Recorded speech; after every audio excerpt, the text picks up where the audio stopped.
Our first journey's explored Australia, navigating the Murray-Darling, All right. Sorry, mate. traversing the Great Divide, I tell you, we're going to be fit by the time we finish this, John. Fit or dead.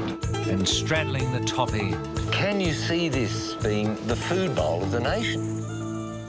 But now my mate Tim Flannery and I are off on a great new adventure. China. It's the way to see Shanghai, Tim. I think I'm getting a massage of my pineal gland here, John. Oh, a very heroic flourish as the flag is extended. You'll see it shortly. We're told our economic future depends on the rising Red Dragon. So when I look around here, I'm looking at a bit of Australia. There's a chunk of Australia in anything you can see built in the last 20 years. A superpower building cities at a rate the planet's never seen. This place is pretty much the centre of the largest mass of humanity that has ever existed. And now we're finally starting to gain that power back. And this rise in the standard of living comes out of the hole in the ground in Australia. But where does the future lie in our relationship? To answer that, in the coming weeks, Tim and I will visit the capital, Beijing, Tell you what, Tim, it's moments like this where I feel I can really blend in. the decadent Shanghai, And how many Ferraris have you got? 3 or 4? That's what you don't know. and the booming western frontier. Chengdu, biggest building in the world. Fattest building in the world. Fattest building in the world. It's a country going like the clappers, Not a little bullet train, be really like a bloody bullet. We'd be doing 600. but at what cost? If they want coal, they get it in vast amounts, and that affects the atmosphere of the whole planet. That word, bloody balance, drives me batty because there is no balance. We'll plunge headfirst into its past. Look at this. This is the tooth of a fossilised rhinoceros from China, probably 1 million or more years old. He looks like he's a village idiot. Is that right? Bloody Melbourne Cup happening on the head. We'll find out what they know about us. Thornbirds, Tim. Yeah. Someone told me this book is not for academic research. It's not. And ask, should we be more than just China's quarry? So this is where we are, John, Port Hedland. And that ship down there's got about $20 million worth of iron ore on it. Way out to sea there, you can see another 30 or 40. I mean, I've had this idea for a long time now of the fork. Sorry, Tim, it's something I think would really work here. It's going to be one hell of a ride. Holy dooly. It's like riding a bike. You never forget how to do it. Cheers. Now, Timmy, let's fall in love.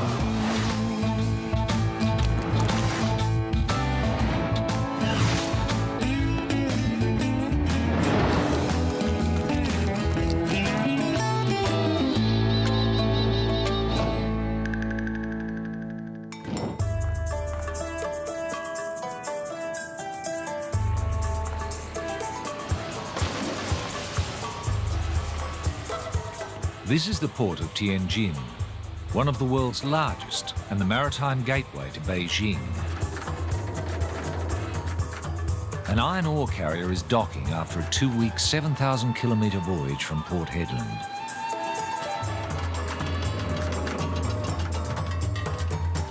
A dozen ships from across the globe disgorge iron ore into China every day.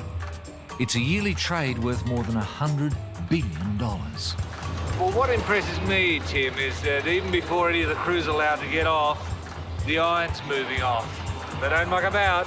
No, it's only been a couple of minutes and already offloading. It's incredible. Yes. All right, old fella. We should follow it, eh? Let's do that. Off to China.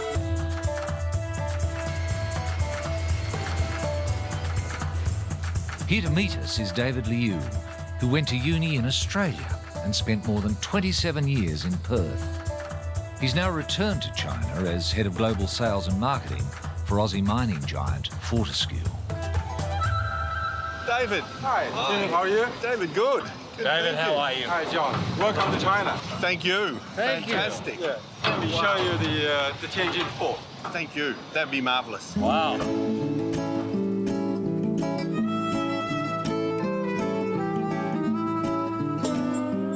China is Australia's largest trading partner, and iron ore accounts for around half of what we export here. Well, I tell you what I find odd. We could be walking in the Pilbara. Here we are in Beijing, and we're surrounded by mountains from the Pilbara. Absolutely. And this is just, what, 1 container load's worth here, David? That's the whole stockpile here is only for 1 shipload. So 170,000 tons. So this could be Mount Tom Price here, or Mount Newman? Yes. More than 350 million tonnes of Australian iron ore was shipped to China last year. That's around $40 billion worth of Australian dirt. Just to get a sense of the scale of it, John and I have been trying to work out just how much of Australia's been shipped out over the years, say the last couple of decades. And if our maths is right, then it's equivalent, roughly, of the top 2 metres of Tasmania. It means a lot of rock that's gone out of the country. At work, you know, we say we ship a small mountain every day to China. A mountain every day. Definitely. That's amazing. And this is huge complementary business. Yes. You know, Australia produces so much, and China just wants every ton they can get their hands on. So a lot of this is going to be turned into product and sent back to Australia, which we're going to buy. That's right. We imported almost $2 billion worth of Chinese equipment. You know, the rails, the ship loader, the reclaimers. Definitely it's a two-way trade. Which begs the question, why can't we turn this into the materials that the Chinese want back home? It is very difficult to have a steel mill in the Pilbara because you don't have a coking coal. Yes. And you have to re-export all the products overseas. Yeah, but there's something wrong with that, isn't there? I mean, with the model, the working model. I mean, why? I mean, what you're saying essentially is that it's in the consumer's interest that we close down BHP in Newcastle and send this off to China here, to Beijing here, to turn into material, to send back to Australia for us to buy there. No, I'm not saying that. I'm saying that we export, but we also buy, we also import. But I like your logic. You'd have to say, John, this is the vital link, at least in the present, between Australia and China. Yes. This is it.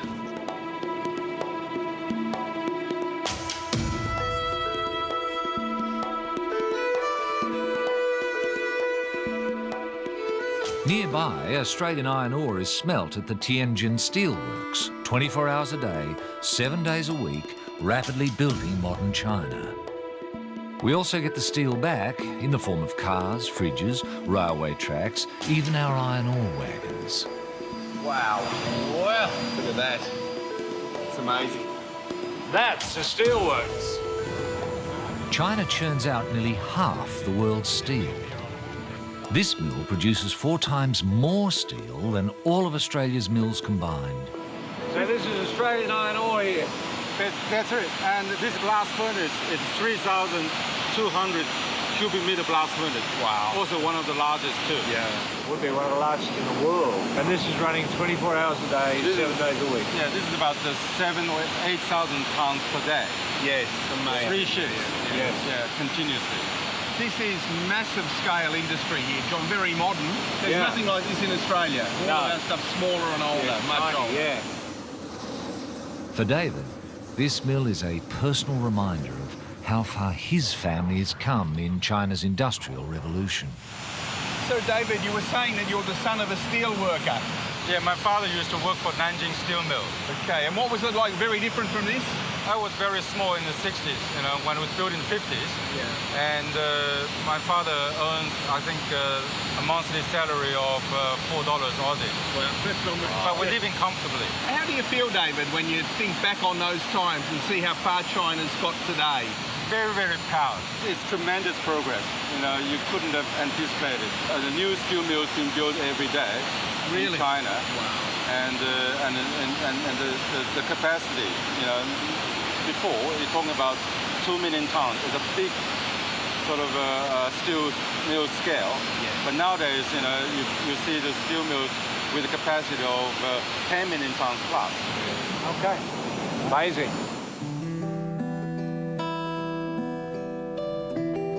We've been here just a day, and we're already gobsmacked at the enormous scale of our iron ore trade with China.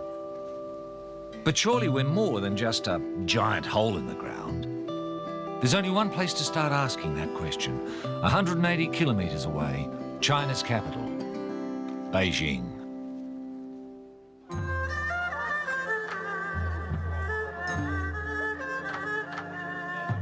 This is China's Canberra, from where its mighty communist government rules. But our capital hasn't got this sort of patriotic pageantry. It's 5 a.m. in Tiananmen Square, and we're joining the thousands who come here to watch the daily raising of China's flag. The same square from which Chairman Mao declared China the Communist People's Republic in 1949. It's like the party of the Red Sea. It is like the party of the Red Sea. Tim is pretty much the same height as the average Chinese person. Luckily for him, I've got a bird's eye view.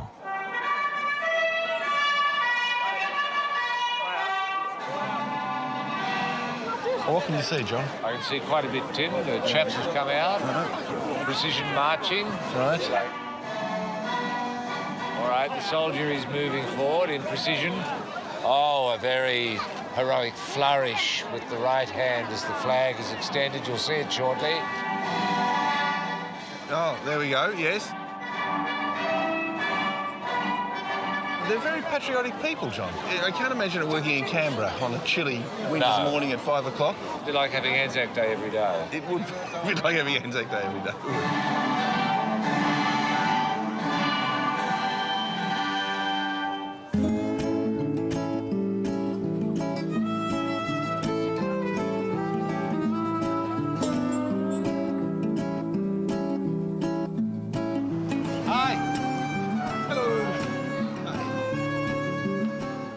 The dawn dose of patriotism over, we're off to get a different perspective on China.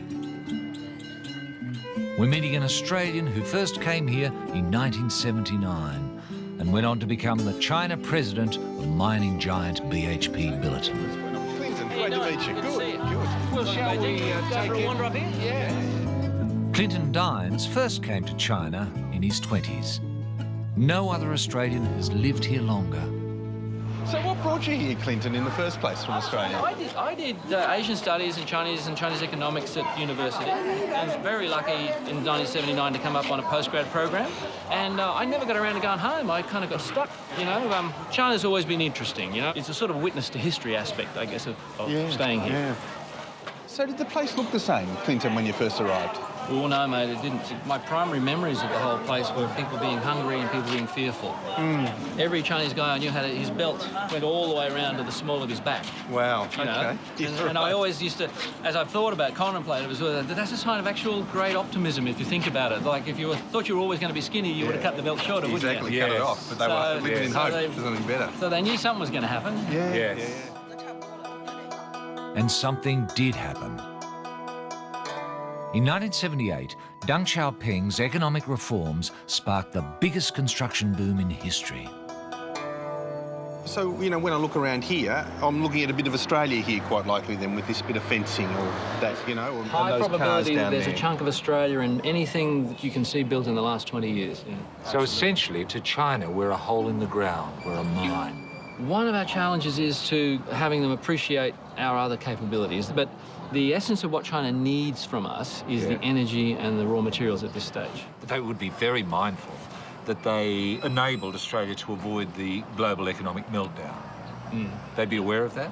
They're aware of it, and it's quite good leverage. So what would your advice be to, you know, some sort of an entrepreneur in Australia who wants to, say, market the Holden Commodore into China? I mean... Well, the Statesman is already being made here, and it's called a Buick. Well, let's say the Hills Hoist. Could we get that happening here? Well, you need backyards first. Well, Clinton, what can we sell here? I mean, I've had this idea for a long time now of the fork.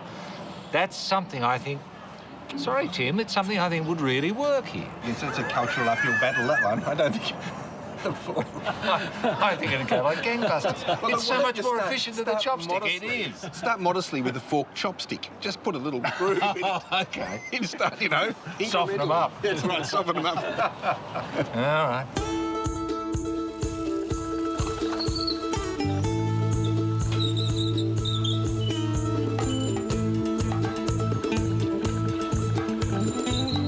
Modern China has only been open for serious business with the West for around 3 decades. It's hard to imagine just how different Beijing was back then, when Clinton first came here. Just don't hesitate, Tim. He who hesitates is lost. To get a glimpse of the past, Tim and I find our way to the old hutongs, or ancient alleyways. When was the last time you were on a bike, John? Oh, about 30 years ago or more, 40, 45. But funnily enough, Tim, it's like riding a bike. You never forget how to do it. No. Well, some of us don't.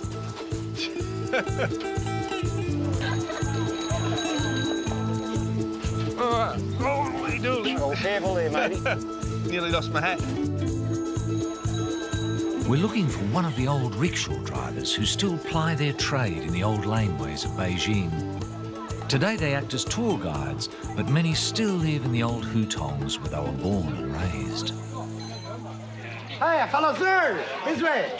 You want a rickshaw? Yeah, you don't think I'm too fat, too big? It's okay. It's young but strong. Really? Yeah. Okay. Rickshaw around the Pudong car. All right. Okay, How much? How much? Yeah. Per person, 180 yuan. 360. Come on. We are good friends of China. We are Australian. Yeah? We get a special deal. We always do. Whenever Tim and I are here, we always pay 100 each.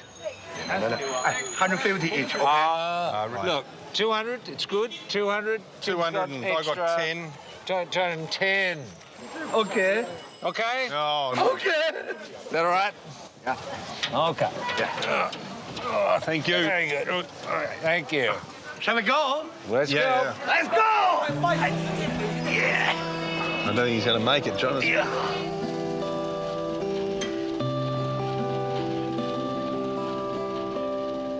Parts of Beijing were once a rabbit warren of hutongs, built from the 13th century through to the early 1900s. Ornate red doors lead to hidden courtyards and houses that have been home to Beijing families for centuries. Look here, stone. Yeah. Stone shape of family identification symbol. Or the military family.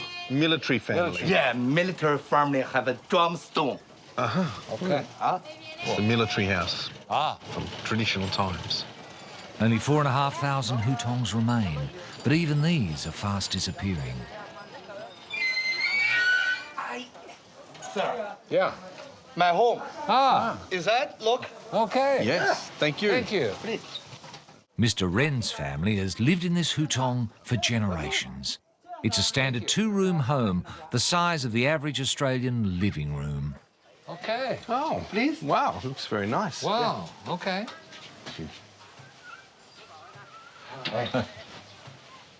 This is the first time I've been in a Chinese And home. here Yes. have a two room.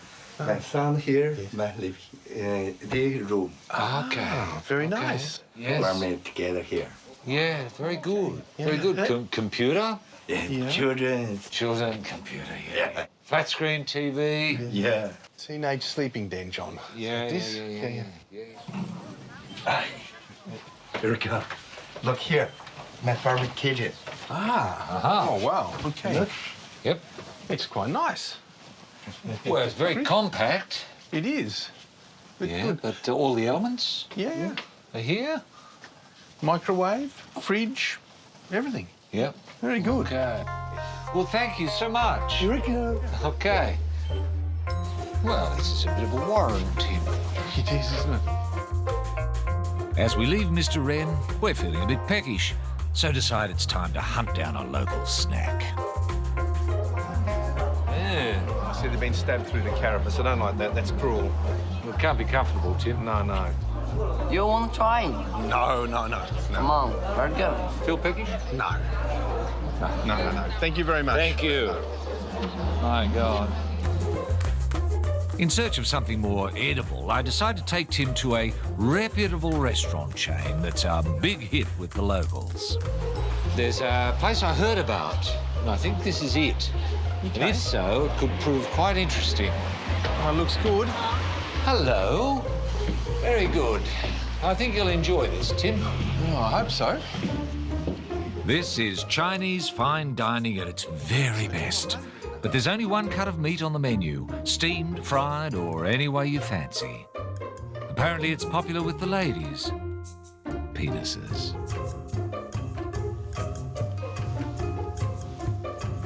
Aha. Now, Tim, I brought you here for a reason. This is one of the see. great themed restaurants of Beijing. I thought a person of your scientific background might find some of this a little bit curious. Do you get the picture? This is much more like a third-year zoology exam than a lunch. Very good. Let's Time, then, to put Professor Flannery's zoological knowledge to the test. Now, Tim, any thoughts? Well, I think that top one, the long fella, has got to be a member of the cow family, or, you know, probably a bull by the look of the size of it. OK. This one, definitely a member of the horse or tapir family. But Yeah, good. And this very attractive one here, Tim, any thoughts? that looks reminiscent of a member of the sheep family, which have got a little thing, unless it's a... Is that a mushroom? Can you pull it, Johnson? I'm not going to touch it, Tim, because of health and safety. Oh, Well, I see. forget safety, but health. Otherwise, I'm thinking pig, but what that black thing is on it, I don't know. Don't know, but it looks tasty. All right. All right. Well, let's find out how you've done, Tim. Let's see. Could you let us know what they are, please? 这个是内蒙的黄牛鞭。 Oh, a yak. A yak. Oh, no, yellow cow. Yellow cow. Anyway, cow's right. Yeah. Cow we Well, accept. hopefully a bull anyway. Yeah, good. 啊，这个是河间倔驴鞭。 Donkey. This one? 这是内蒙羊爬鞭。 Sheep. I'll be buggered. I wouldn't And have this ever guessed one? that. 俄罗斯的原种狗鞭。 A dog? It's a bloody huge dog. Now, a couple of things. Do you think a restaurant like this could work in Australia? I mean, there are certain prejudices we'd have to get over. I mean, a lot of people reel at this sort of thing, Tim. I don't think it would work, John. Well, look, one of the things that we've got to appreciate is that here in China, food isn't just food. Yes. You know, people will eat various things because of the medicinal properties that they believe it has. Well, the thought here would be that it makes you more virile, perhaps. Oh, perhaps. Yeah, but, you know, people pay enough for it. I was having a look at the menu I know. before. It's not cheap. This one here, that's $400 worth there of the degustation menu. You get a bit of everything. And there's this one item here, which is about $600 a serve. Yeah, but that's the for seal. Serve a seal penis. That's a fur seal penis. That's right. Yes. Yeah. Obviously hard to come by. Can we get a whale penis? 没有， Can we get tiger penis? 没有。 We saw a weasel in the street last night, Tim and I. Could we get weasel penis? 没有。 Oh, it's a bit limited, isn't it, Tim? Well, it's a bit limited. But you wouldn't want just one weasel penis, John, let's face it. No, you'd want a plateful. You'd want a bucket full. You would. to vomit into. I once think you'd if we emptied could... it. I think I've seen enough of these. Yes, I have. Yeah, look, thank you very much. Tempting as it is, the appetite's not as we thought it might have been. But I tell you what, John, you don't have a vegetarian option, do you? 没有。 No. Penis or nothing here, so sadly it's going to have to be today. Nothing.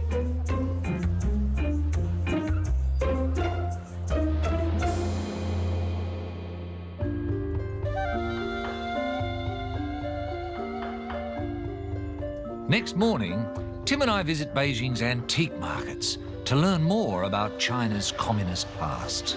Jade. Yes, very nice. Hello. Oyster shells. It's a sign of changing times that Chairman Mao and his little red book are reduced to just trinkets and souvenirs. This looks to be a dedicated Mao store. Yes, almost. amazing. Oh, look at this, John. Gee, what do we got here? Here's Mao on top of a powder puff. Well, here's a gold Mao. Well, this is all great. That's nice, but I want a big Mao. A big Mao. It's a big statement. If you're going to get into Mao, the cult of Mao, albeit a little bit late, let's go big. I mean, I don't want to be... Well, I don't want to be two sizes, but that'd be great. Well, we can ask, what's the biggest Mao you've got? Big Mao. Big Mao. Oh, here's a big Mao. I prefer Mao in colour.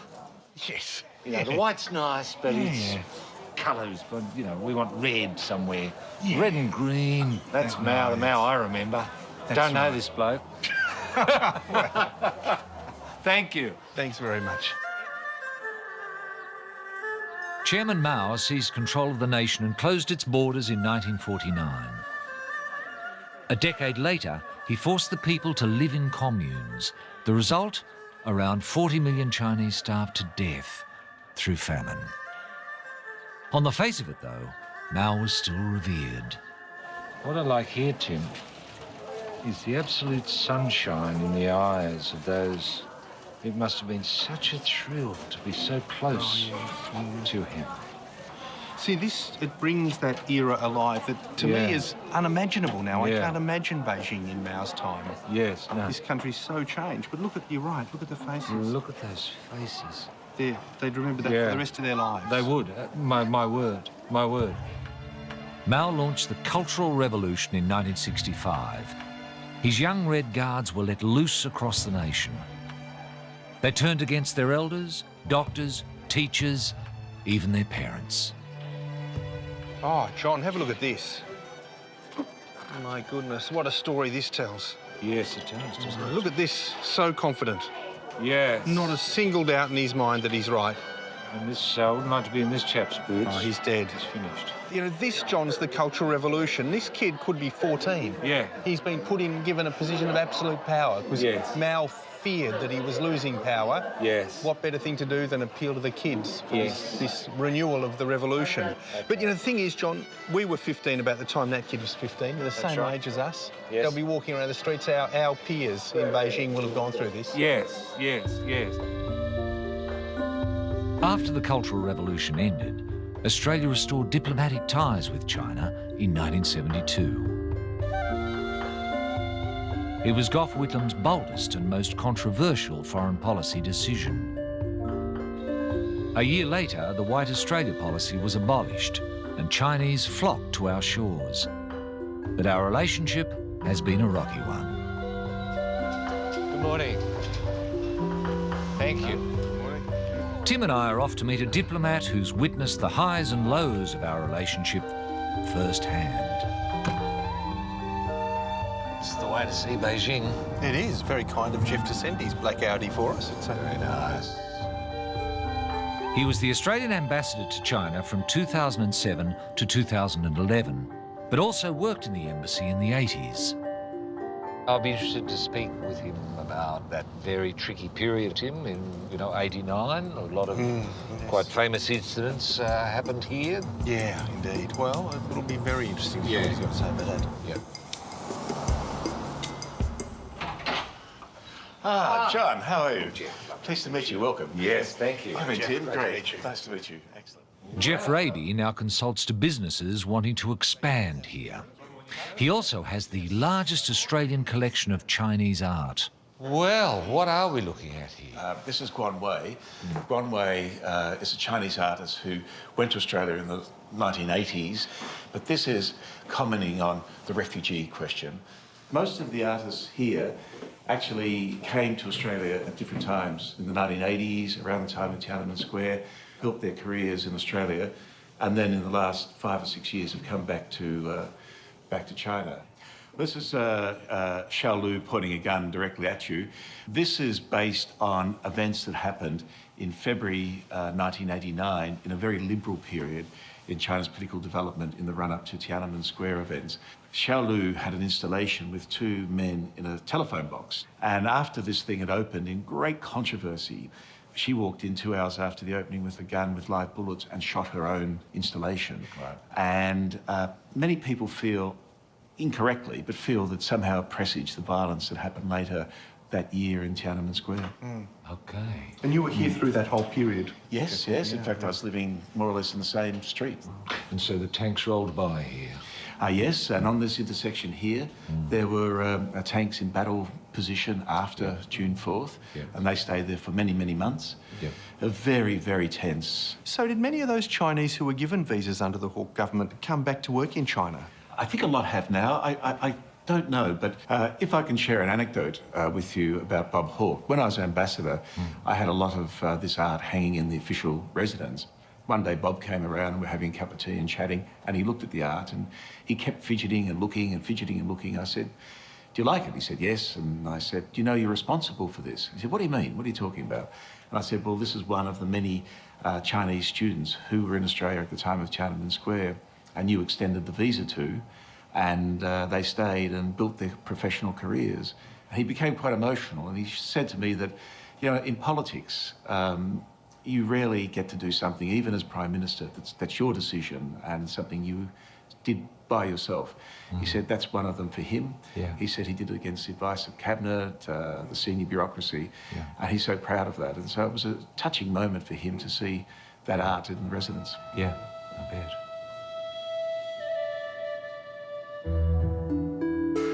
Jeff suggests we meet one of the students Australia sheltered after Tiananmen Square. Guo Jian built a successful career as an artist in Australia, but has since moved back to Beijing. John, Lovely to meet you. Nice to meet you. What an incredible space. It's fantastic. My little world. Yeah, little, yeah. Well, hang on, I think I'm seeing you. Yeah, that's me. Immediately over there. That's me, yeah. Can we look? Yeah, have a look now. So here you are as a boy. Yes, at that time I was 16, just about to graduate from the high school. So this is a bunch of my classmates now. So that time we really sort of dream about to get into the army, which that time it's just end of the Cultural Revolution. And are there any moments of this period that troubled you or still trouble you? I do have lots bad memories there. As kids, sometimes we have to go to see this like execution. Yes. Yeah, when they have some people they say they are really bad guys that kill them. So we have to, as kids, go to there to watch that happen. Many years later, I was still scared about the sounds of the speaker. Yes. The loud speaker sound. Even today, if I heard that, I'm still nervous about that. Yeah. Well, that's remarkable. And if we could look at this amazing-looking sculpture. Yeah, this is my new installation diorama about Tiananmen Square. It's fantastic. Well, I was sort of inspired by the first time when I was in the War Memorial in Canberra. Oh, really? Yeah, so to see the diorama works there. Yeah, but then like 15 years later, and then I come back to China, and my hometown, like my house has been demolished, and my studio been demolished, and then I was just like, oh wow, I want to do something. Yes, about demolition. I was a little bit sort of angry about what happened now. So I just said, okay, if they keep doing this, I think one day they're going to demolish the Tiananmen Square as well. Well, it's fantastic to see that Australia's inspired you to do this sort of thing. But this is clearly a bit edgy. This is probably right on the edge, I suspect, of what you can do. I don't know. I mean, this like when I start doing this, I told some of my friends that they said, no, don't do this. You're going to get your trouble, right, yourself. Yeah. When he finished the work, Guo was given a warning by the authorities. He assured them it wasn't aimed directly at China, but part of an international series showing landmarks being symbolically demolished. So if you ever did finish the 9 of the dioramas, do you think you'd be able to show them publicly? I don't believe that sort of you are really free in China now as an artist, right? So you are not really. But compared with before, right, you're still able to do what you want in the studio, but you definitely can't really show outside. But if you get something happening like this to make them believe that you are not directly to China, you could have found a way to do it. Wow. Yeah. Well, you must let John and I know because when you do show them, because I think that would be a landmark day for the country. I think so. For Guo, the memories of China's past are still raw.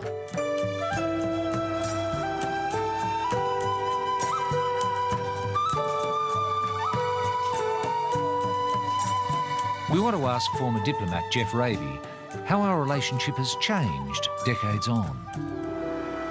I think it was Prime Minister Howard, wasn't it, who said, let's look at the things we have in common.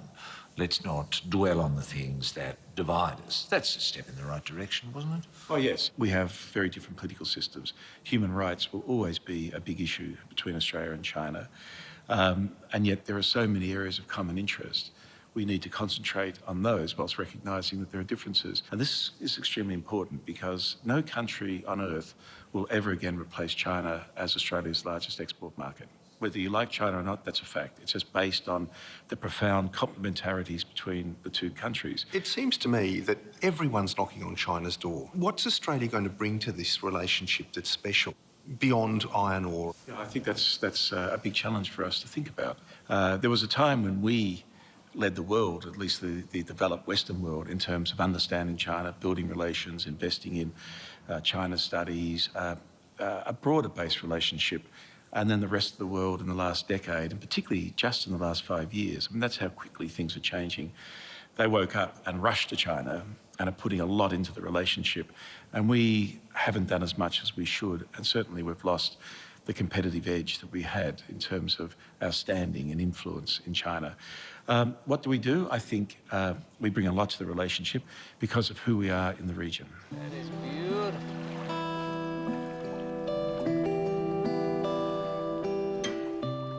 If what Jeff says is right, our relationship is adrift.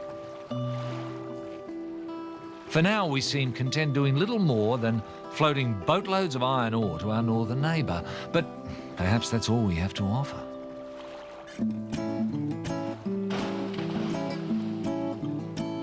Now, this bloke's doing the Australian crawl, Tim. What did they happen to that as a term? Because they call it freestyle now. It used to be the Australian crawl. Why? Because we invented it.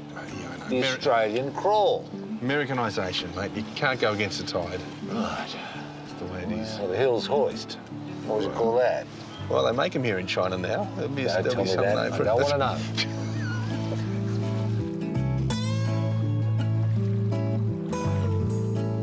You know, John, the big surprise for me about China is just the way things have been sort of let out of the bag, really, and they're just going along with their own momentum. Yes, a lot of things have been let out of the box. And these things that have come out of the box, these freedoms, you can't put back in, I don't think.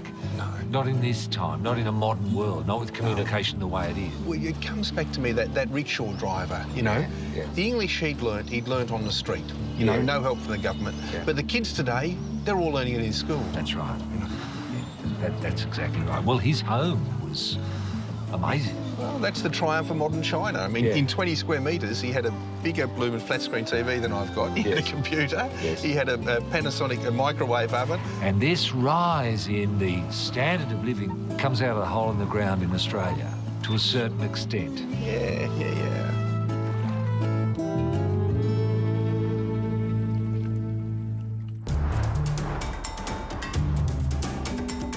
But China's explosive growth and modernisation comes at a devastating cost: pollution. Normally, you check the weather in the morning, but in Beijing, you check the air quality.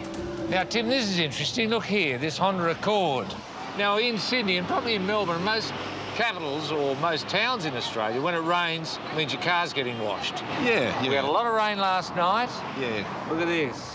I've got a theory, Tim. This is coming out of the atmosphere. Well, it did. Yes. This is where it all ends up. It's either here or in your lungs. Yes. I prefer to see it here. It's a sober image, Tim. Oh, yeah. Well, you know, this is a severely polluted place. Yeah. So when it rains here, people who own car washes think, you beauty. I think so. That's right.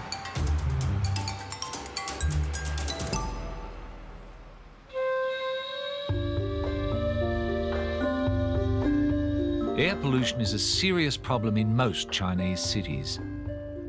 It's measured in terms of the particles per million that can cause heart and lung disease. The World Health Organization says a level of 20 is safe. Beijing's air frequently surges past a staggering 500 particles. Air pollution affects everyone in Beijing. Hey, here we go. Okay, so come in, guys. This is where we live.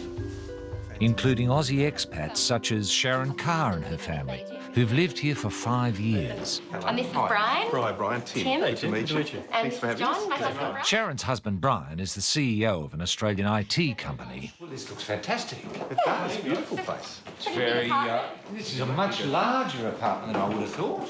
Yeah. The car's expansive home is more than 250 square metres, 13 times that of the rickshaw driver we met earlier. But here, the air is purified by filters. And this is the kids' area? Yeah, it's quite a good area for the kids, actually, given all the indoor playing they need to be doing. Because they can't play outside so much. I mean, you just don't have a choice because, I think about 60 days of the year, you can only play outside because whether it's freezing cold or it's polluted. Emily，你说我是 Emily。 The car's children, Emily, 7, and Matthew, 5, have grown up in Beijing under the watchful eye of their live-in ayi, or nanny. 再来一次。是 Emily， But the car's comfortable life is far from perfect. They don't like the children being outside. Here we are in the park. There's a reason the kids aren't with us. Why is that? Yeah, just the pollution. Another one of those days where it's just too, it's too dangerous. We don't want to take the risk of them being outside. Yeah. And what is the reading here today? Brian's got an app on his phone. Do you? Yeah, Can we go and have a look at it? Yeah. It tells me it's 237 currently. Oh, yeah. And it shows over the last 24 hours, so it's been progressively getting worse. So it's saying there, I'm reading very unhealthy. Very unhealthy. So it's very unhealthy to be out today. Yeah. And given some of the readings you've had in the past, this is quite low. It got to 875. Yes. And Brian was actually in Australia, and I mean, we're actually moving back to Australia actually because of that one day. Really? Because of the one day? Yeah, I mean, well, that was the straw that broke the camel's back. You know, we've been aware of the pollution. It's getting a lot worse in the last year. I've never seen it this bad before. And I just called Brian and I just said, look, I was looking at the kids and I felt quite heartbroken actually. And I just called him. I said, look, that's it. We're going back. And given all the positives, all the positive reasons for being in Beijing, this outweighs them all. It's a wonderful experience being here, and this gives you opportunity to do so many things you couldn't otherwise do. But ultimately, it comes down to a health concern where you don't know for certain. But it's interesting, John. So I reckon this is very two-sided, because in the air today, maybe we have a little bit of ode to Hunter Valley because we import coal into China, or maybe it's ode to Illawarra. I don't know. You know, our industries have been pretty proactive in terms of pushing fossil fuels into China over the years. So yes, we're doing some good things, but we're also got to accept perhaps a bit of responsibility. Absolutely. Well, I mean, hang on. What do you mean? Don't sell them coal? Well, we could have been. Saying? Well, that would be a very popular act back home. Well, perhaps we could have been a bit more proactive in terms of selling all the other things. Well, they haven't expressed an interest in buying our cheese or importing our Commodore. All they want is our bloody coal and iron ore. Well, all right. I mean, but nevertheless, there are consequences, yeah? Okay. All right. You're saying it's our fault? No, I'm just saying that we're not whiter than white. It's not everything that comes out of Australia. You, John, seem to believe that everything that comes out of Australia is fantastic. They should be driving our Commodores, they should be eating our flour, they should be doing this. I'm just saying... I think they should be given the opportunity to try our flour. Right. Well, they've got try our Commodore. So if half the cars in the street were Commodores, what do you reckon the air quality would be like? Oh, appalling. Well, I rest my case, John. I rest my case.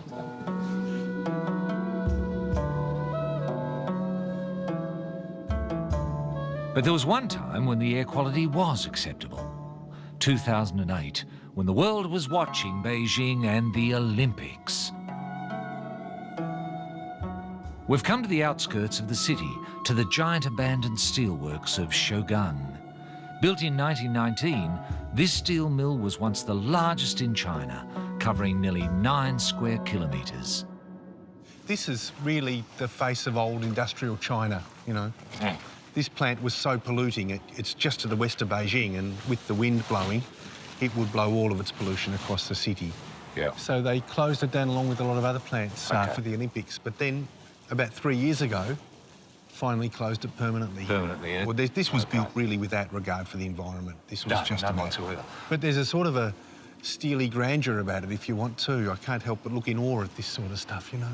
Oh, sculpturally, I mean, it is magnificent. Yes. Yeah. But what a horror the sculpture is. Yeah, it is, that's right. It's kind of looking Dickensian industry in the face, almost. Yeah, it's probably one of the most toxic places on the planet. Yeah. So much so, Tim, that I'm sort of keen to get out of here. Really? OK. Well, I'm right behind you. OK, let's do it.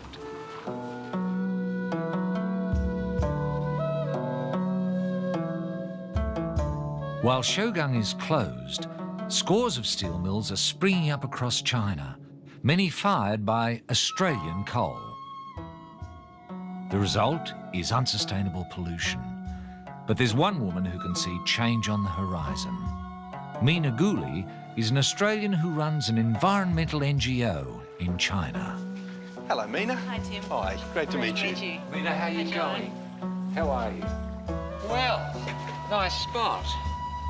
Well, Mina, you've been here 15 years or so, on and off. Yeah. What's been the experience for you over that time in terms of, say, environmental pollution and approaches to the environment?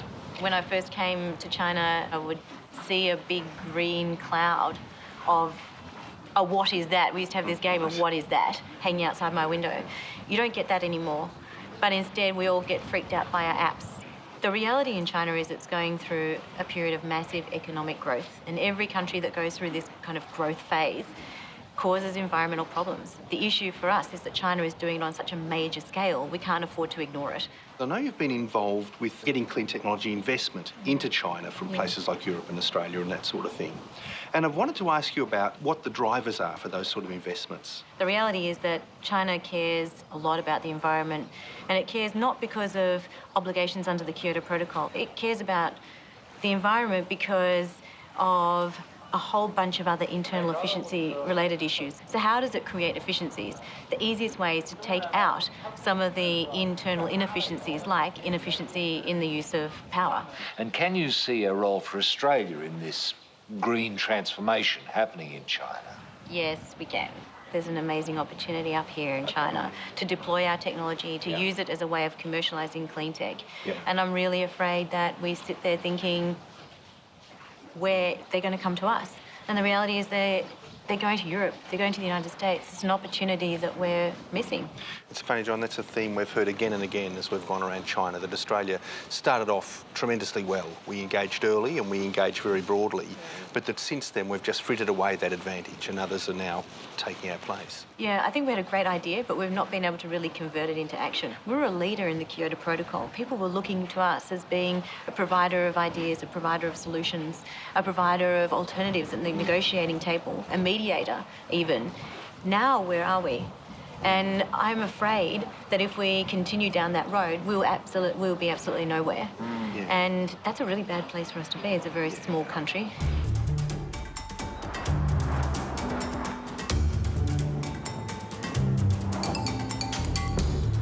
A major source of pollution is cars. In the early 90s, only top Communist Party officials were privileged to own one. But now, Beijing has more than 5 million cars and seemingly endless traffic jams. In 2010, one stretched for 100 kilometres and lasted 2 weeks.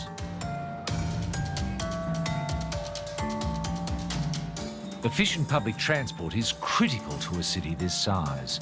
So we're checking out Beijing's metro, and like most things in China, it's the world's biggest.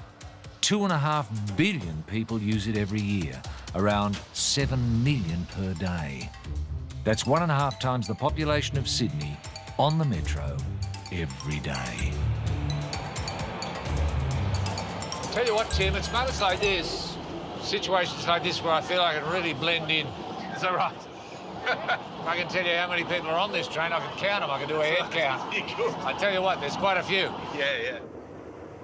Well, did you count the number of lines? There's 14 subway lines, and they're building a new one every year for the next few years, which is just phenomenal. It is phenomenal. Not many people talking, Tim, just 2, you and me. That's right.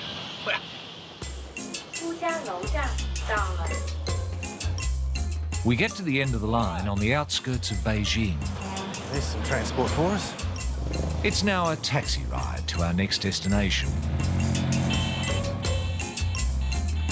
We're in search of a very interesting man. Forward is willing. Bloody hell. Oh, here we are. There you are.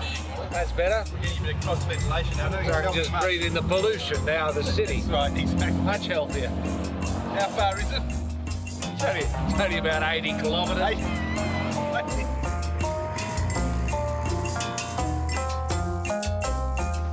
Well, the water can't be too bad, John. There's a bit of fishing going on. That's true, but I spied a nice body of water just over the way there, Tim. Looks very attractive. I'll make you an offer. Yes. If you're happy enough to drink a gallon of water, I'll eat a chicken. Do I get to choose the chicken?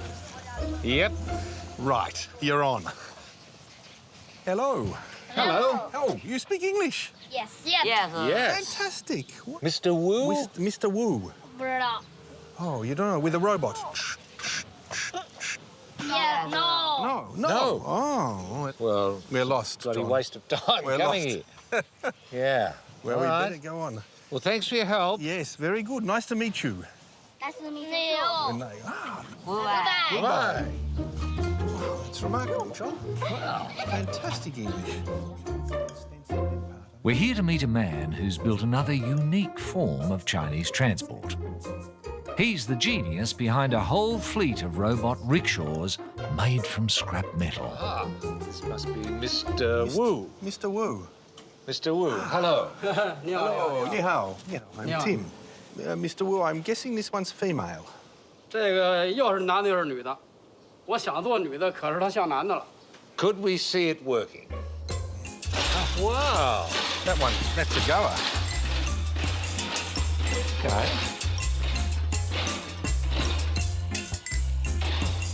Backwards Got as a well. reverse gear. Yeah.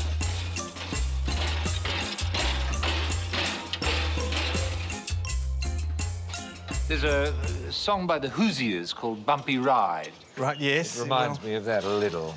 Yeah, it's a bit bumpy, but I'm just astonished. It's got steering, it's got gears, it can go backwards. It's a pretty impressive piece of machinery. So, Mr. Wu, are these materials you've found?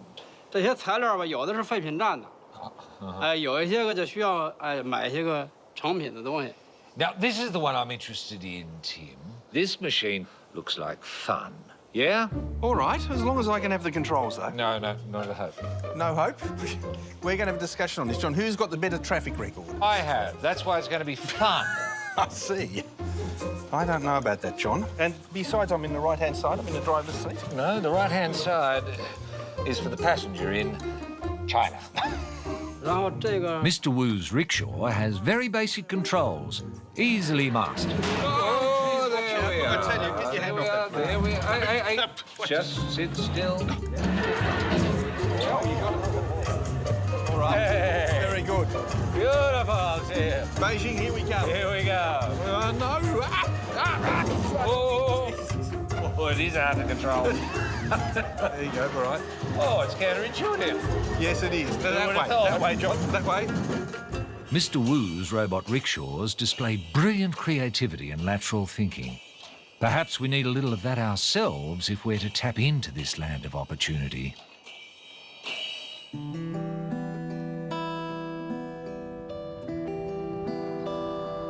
China is the world's largest emitter of greenhouse gases due to its dependence on coal, more than India and the United States combined. But Tim assures me it now also leads the world in investing in wind power. Well, John, I want to take you a couple of hours out of town to have a look at a wind farm, a big new wind farm. And we'll be going north towards the Great Wall. What an impressive structure. But remarkably ineffective. Oh, well, yeah. Well, the Mongols weren't silly. They just bribed a couple of guards and it became porous very quickly. Total waste of time. The weakest link is always people, Tim. Yeah. Planet would get on fine if it weren't for people. You think so? Apart from you and me. Well, that's right. I've even got doubts about you, to be honest. But... Well, I've had doubts about you ever since I met you.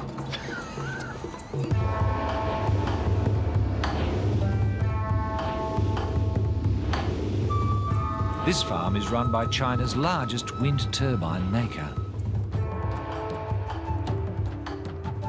The same company is also investing in wind farms in Australia. We're meeting Dr. Jiang Kejun, a colleague of Tim's. He advises the Chinese government on alternative energy technology. Dr. Zhang, it's great to see you again. Some of this technology comes from Australia.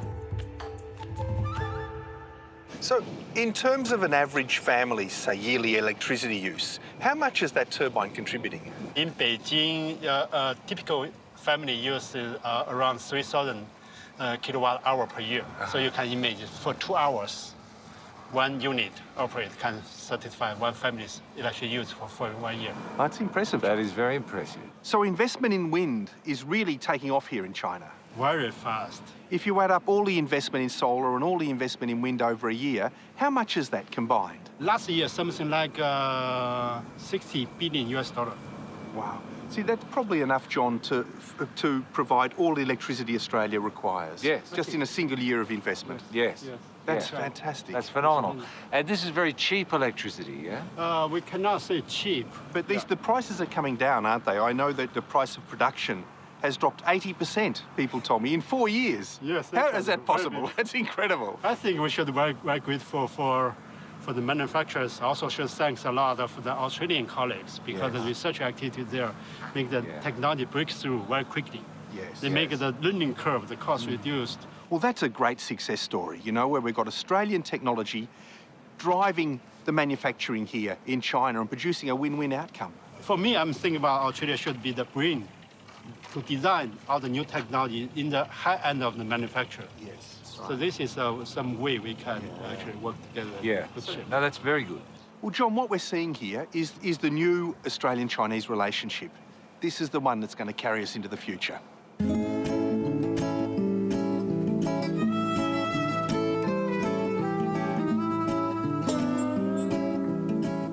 As our time in Beijing comes to an end, it's inspiring to hear something that shows our relationship might be developing beyond coal and iron ore.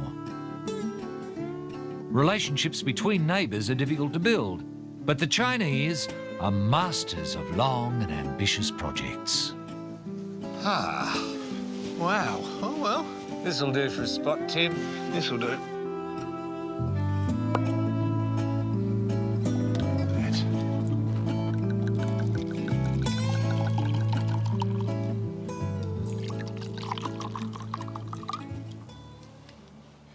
Well, John, here's to the Great Wall. Here's the Great Wall. Here's to Beijing. Yes, Beijing. And it's fitting we should toast the Great Wall with Great Wall wine. Yeah, don't think it's going to set the world on fire, but Probably not. it'll do the job. Yeah. And here's to the blokes who built the Great Wall. Yes, to the men who built the Great Wall. Yes. But not to those who commissioned it. Ah, idiots.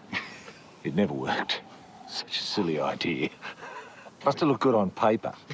I'm sure it did. But what a journey from, you know, that morning that we saw the flag go up and all those people, you know, so sincere in their patriotism, through to the ship that was delivering Australian iron ore and quite literally building modern China. I mean, it's like the wall itself. The most impressive thing about the wall is its scale. Well, that's the story of China, isn't it? That's the reason it's important, is the scale of it. It's a fifth of humanity.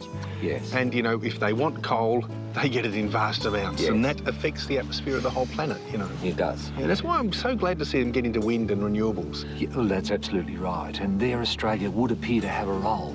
They've got the scale. If we can provide the ideas, they can turn the ideas into things that can improve, not just China, can improve the world. Yeah. Here's to the rest of the journey. Yeah, for sure. So far, so good. Cheers.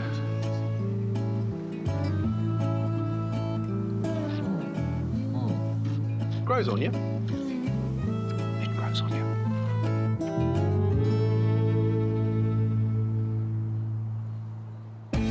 Next time, it's Shanghai. Go to pass that way. Go to pass that way. But pass that way. Exotic, but is it out of control? And how many Ferraris have you got? 3 or 4. 4? Well, you don't know. Rich and poor constructing the new China together.